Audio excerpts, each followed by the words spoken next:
Now let's look at this figure 21-29 that deals with utilization equipment installed in a Class 1 Division 2 location.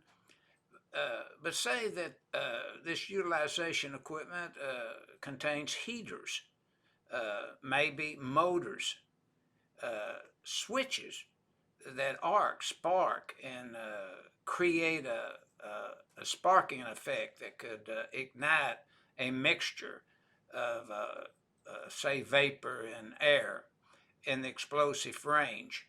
In other words, above the lower flammable limits, on its way to being too rich in the upper flammable limits that we looked at in our figure 21-13 in this hazardous presentation. But now let's review the heater. The heater surface shall not exceed 80% of the ignition temperature in Celsius of the gas or vapor. Now we can find this requirement in 135B1 item 1, and also we have some exceptions there that are applicable.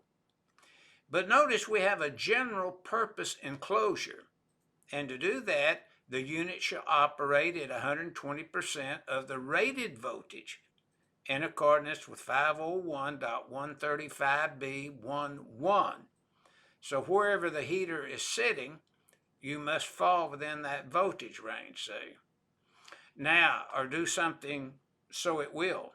Now notice the next set of rules for utilization equipment is equipped with motors. And notice they shall be identified if motors have arcing contacts of any type. Remember, the arcing contacts, no matter how you use them in equipment, they have to be enclosed so that the arc of the spark doesn't create a problem. Now, notice NEC 501, 135B as in boy 2 contains the rules where motors are involved in utilization equipment. And then you have the same thing like in appliances with switches. Appliances with switches shall be identified for Class 1 location as outlined in 501.135B as in boy 3.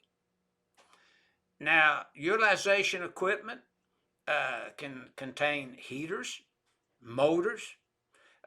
We might even have some kind of switching devices in there that could arc a spark. And that's what this section 501.135B1, B2, and B3 are concerned with in a Class 1 Division 2 location, and that's what's being illustrated in this figure to the user of the NEC.